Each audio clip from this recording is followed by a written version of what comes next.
Bonjour à tous et à toutes et bienvenue dans une autre vidéo de la playlist présentation Python qui est toujours sous l'encadrement de Monsieur El-Bachari Saïd, professeur en département d'informatique de la faculté des sciences Semnelia, Université Qadiriyat de Marrakech. Dans cette vidéo, moi, Chatibi Ahmed et Monsieur El-Jamil Mustafa, nous allons vous présenter notre projet de machine learning réalisé en Python intitulé Email Spam Detection. On va commencer tout d'abord par un contexte général du projet sous forme d'une problématique et solution. Puis, on verra une petite introduction au machine learning. Ensuite, on va parler de l'apprentissage supervisé et l'un de ses algorithmes.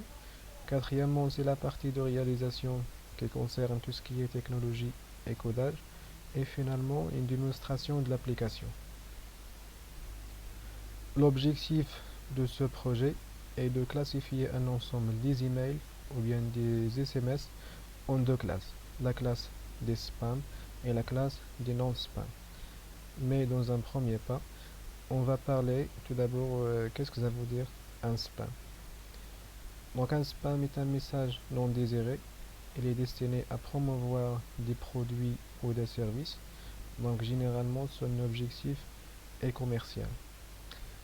Cet email a un objet qui est conçu pour vous inciter à ouvrir le courriel. Il est envoyé à partir des adresses non familières ou illégitimes. Son contenu est inapproprié, mal formé.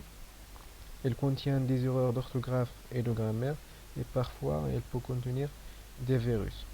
Donc on peut poser comme problématique la réalisation d'un outil informatique, dans ce cas une application web qui a pour objectif de détecter et classifier les emails et les SMS.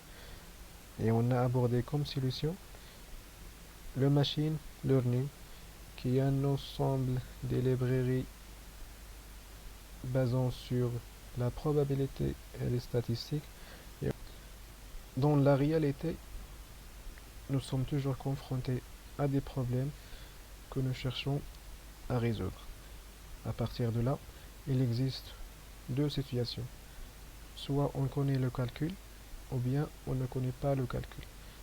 Dans cette situation, c'est facile parce qu'il suffit justement d'entrer le calcul dans un ordinateur et par la suite nous aurons des résultats.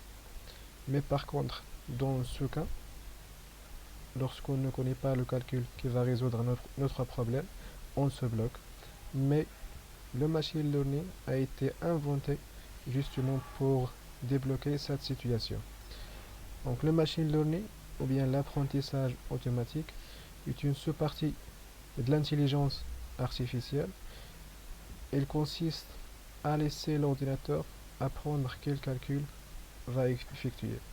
Donc l'ordinateur va apprendre la situation, il va trouver le calcul et elle va exécuter ce calcul pour avoir des résultats par la suite. La question qu'on doit poser maintenant, c'est comment apprendre. Voilà, dans le machine learning, il existe plusieurs algorithmes visant à résoudre plusieurs problèmes. Et cet ensemble d'algorithmes donne aux ordinateurs la capacité d'apprendre. Et on peut les regrouper en trois méthodes d'apprentissage. L'apprentissage supervisé, c'est le cas de notre projet, ou bien l'apprentissage non supervisé, ou l'apprentissage par renforcement. Parmi les applications de l'apprentissage supervisé, on a les problèmes de classification, les problèmes de régression, par exemple la classification des images, la classification des emails, notre projet, ou bien l'identification des fraudes. Cette méthode consiste à fournir à une machine beaucoup d'exemples qu'elle doit étudier. Et pour maîtriser cette méthode, on doit comprendre quatre notions. La notion de dataset, le modèle et ses paramètres, la fonction de coût et l'algorithme d'apprentissage. Dataset, c'est un ensemble de données x et y qui relie y à x. Donc x représente un ensemble des features, donc c'est peut considérer comme une matrice d'un ensemble des x. Ce sont les entrées. Et y, c'est target, ou bien la cible, c'est la valeur à trouver. À partir de cette dataset, on peut construire ce qu'on appelle le modèle. Donc, comme il est représenté ici, on a soit un modèle linéaire ou bien un modèle non linéaire. Ça dépend des paramètres, de ces paramètres. Soit, par exemple, pour le cas d'un modèle linéaire, on a deux paramètres A et B, ou bien pour le cas d'un modèle non linéaire, on a trois paramètres A, B et C. On a aussi la notion de la fonction de coût qui représente l'ensemble des erreurs de modèle. Donc, on a la fonction en bleu, les points ce sont les valeurs des y, et la distance entre les deux représente l'erreur de modèle. Et en ensemble, on obtient ce qu'on appelle la fonction de coût. On a aussi l'algorithme d'apprentissage. Son objectif est de trouver les valeurs des paramètres du modèle pour que la fonction de coût soit minimisée et par conséquent, on obtient un modèle optimal. Toujours avec la méthode d'apprentissage supervisé, mais maintenant on verra les applications de cette méthode. Donc j'ai dit tout à l'heure qu'il y a deux applications, les applications de classification ou de régression. La régression répartie en deux, la régression linéaire ou la régression non linéaire ou bien la régression logistique. Donc on va prendre un exemple de ce type de régression non linéaire. Donc voici un ensemble des entrées qui représentent les x de dataset et à droite l'ensemble des y qui représentent deux classes, soit une classe 1 et une classe 2. Donc l'objectif c'est à partir de ces entrées, on va les classifier en deux parties. Et pour le faire, on va construire un modèle de régression logistique pour calculer la probabilité de chaque variable. Ce modèle utilise une fonction sigmoid qui va, dont la limite varie entre 0 et 1. Lorsque x tend vers plus l'infini, la limite de f de x tend vers 1, donc c'est la classe 1. Et lorsque x tend vers moins l'infini, f de x tend vers le 0, donc une autre classe, on peut l'appeler la classe 0. Donc en principe, la régression logistique est un algorithme de classification binaire 0 ou 1 et de prédiction. Elle utilise une fonction sigmoid dont la limite varie entre 0 et 1 pour prédire la probabilité d'appartenance à une classe en se basant sur une dataset des variables indépendantes. Voilà, maintenant je vous laisse avec M. Mostafa pour le reste de présentation. Merci Ahmed. Maintenant, je vais vous parler de la réalisation de ce projet où je vais citer les étapes pour construire un modèle de machine learning, les outils et langages utilisés lors de la développement de ce projet et à la fin, je vais montrer rapidement le script Python du projet. Alors, les étapes à suivre pour construire un modèle de machine learning sont les suivantes. Premièrement, on a la collection des données.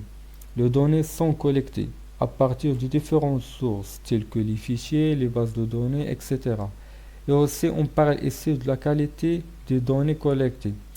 Ça veut dire on ne doit pas les collecter de n'importe où. Ensuite, on a l'étape de préparation des données. En général, on ne peut pas utiliser de données brutes pour construire un modèle de machine learning. Pour cela, cette étape sert à nettoyer les données collectées parce que les données au début peuvent être doublées, peuvent être incohérentes, il peut y avoir des valeurs manquantes, etc. Et la troisième partie, et l'entraînement du module. Ça veut dire donner beaucoup d'informations et de données au système pour qu'il apprendra comment classifier les données. Et la dernière étape ici est l'étape d'évaluation du module. Dans cette étape, on donne des données aléatoires au module pour vérifier s'il travaille comme il souhaite ou non. Et après, on va voir les outils et langages de développement. Ce projet est développé principalement par les bibliothèques de Python. Comme vous voyez, il y a la bibliothèque Pandas qui est un outil d'analyse et de manipulation de données. Il y a la bibliothèque NumPy qui est destinée à manipuler des matrices ou tableaux multidimensionnels ainsi que les fonctions mathématiques opérant sur ces tableaux. Il y a aussi la bibliothèque Scikit-learn qui comporte divers algorithmes de classification, de régression et de clustering. Et on a utilisé l'éditeur Visual Studio Code qui est le plus connu et c'est un bon debugger. Et en ce qui concerne l'interface graphique, on utilise le framework Streamlit. Streamlit est un framework de Python. Il est rapide, facile à utiliser et il marche bien avec le code HTML et CSS. Et sur ce point, je vais passer au Visual Studio Code pour vous expliquer un peu le script Python utilisé dans ce projet en suivant les étapes de construction d'un modèle de machine learning que j'ai déjà expliqué. Donc la première des choses, j'importe toutes les bibliothèques que j'ai besoin. Après, on a l'étape de la collection de données. Donc pour nous, les données sont déjà existent. On les prend de la plateforme Kaggle. Je lire les données qui est de format CSV et je les affiche. Donc il s'agit de deux colonnes. Un colonne catégorie pour dire que l'email c'est les AM ou spam. AM ça veut dire notre spam. Et un autre colonne message c'est l'email envoyé. Donc on parle du dataset de 5572 lignes. Et après, on a l'étape de préparation des données. Donc la première chose à faire est de remplacer les valeurs manquantes par une chaîne de caractères nulle.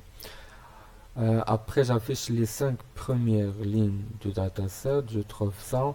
Après, le traitement après consiste à remplacer le nom spam et le nom am par 0 et 1 parce que la fonction utilisée dans le training n'accepte pas que les entiers. Après, on a les séparations de données.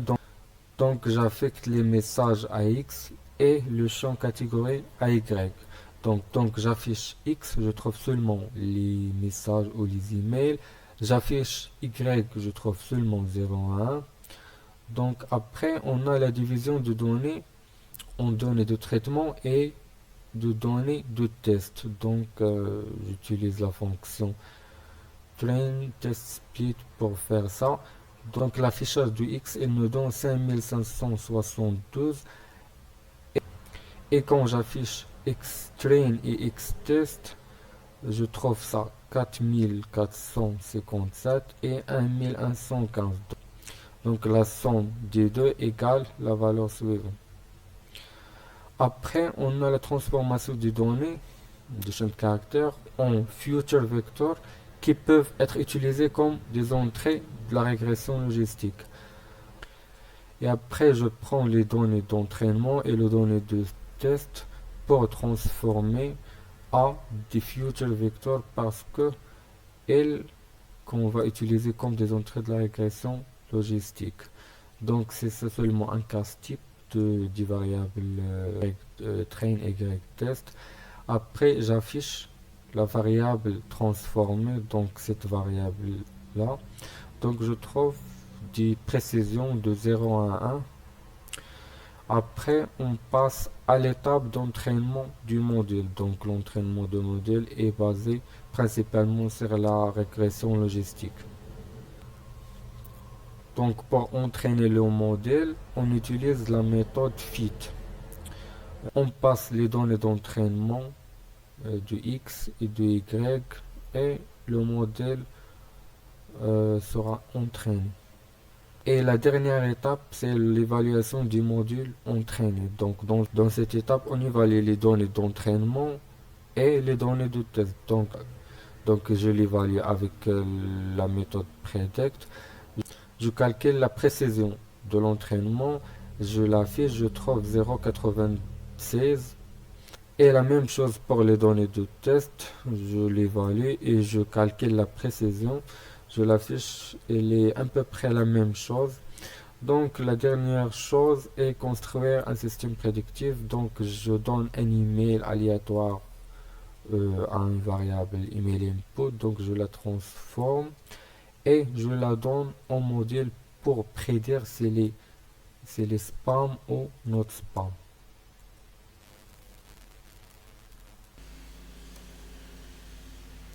Et voilà, finalement nous arrivons à vous montrer un démon sur l'application web de notre projet. Comme j'ai dit tout à l'heure, nous avons utilisé un framework Streamlit qui est un framework de Python. Il est facile à utiliser et destiné généralement pour les projets de machine learning. Comme vous voyez, j'ai un fichier index qui est le fichier principal du projet. J'ai aussi un dossier statique qui contient une photo que je l'inclus dans l'interface graphique. J'ai aussi un autre dossier about, pages qui contient deux fichiers about et contact que je l'explique après. Alors le fichier index contient le même code que je l'explique tout à l'heure dans le notebook. Il y a aussi un header, il y a une image, il y a une zone de texte. Il y a aussi un traitement sur l'input de cette zone de texte pour prédire si les mails spam ou not spam. Et finalement un footer en bas de la page. Et on a les autres fichiers, about et contact. Je les laisse dans le démon, donc je lance l'application. Streamlit index.p.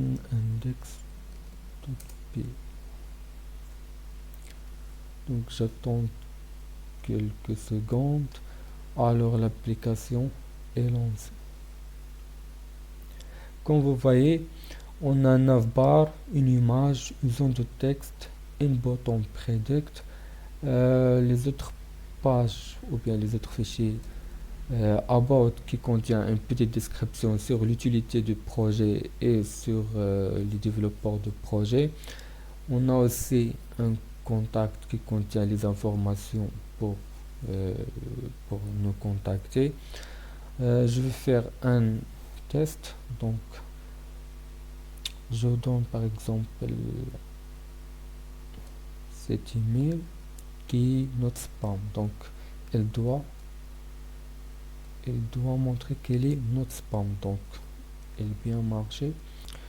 Donc je fais un autre test, je prends par exemple cet email, je prends un email spam, par exemple je prends ça,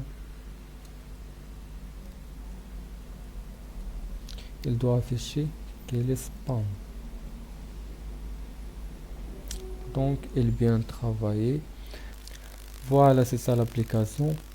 Une autre chose à dire, que l'application est responsive. Vous pouvez la lancer dans un smartphone ou bien dans un tablette. Donc elle va bien travailler. Finalement, la dernière chose que je veux dire, que l'application est hébergée dans un hébergeur gratuit qui s'appelle Share Streamlit. Donc elle est hébergée sous le lien suivant. Spam email detection easy ssm.streamlit.app.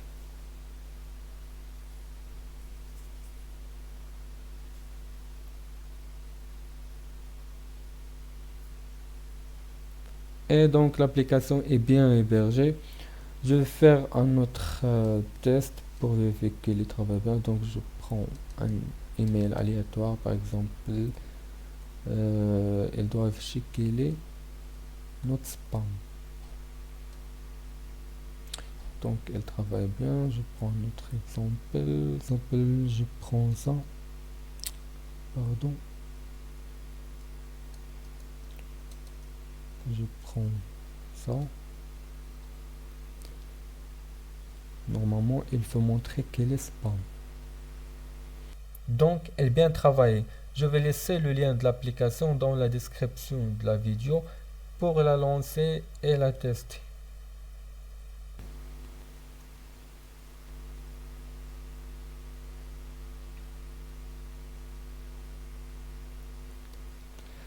Et merci beaucoup pour votre écoute et pour votre attention. J'espère que vous amusez avec nous lors de cette présentation et à bientôt.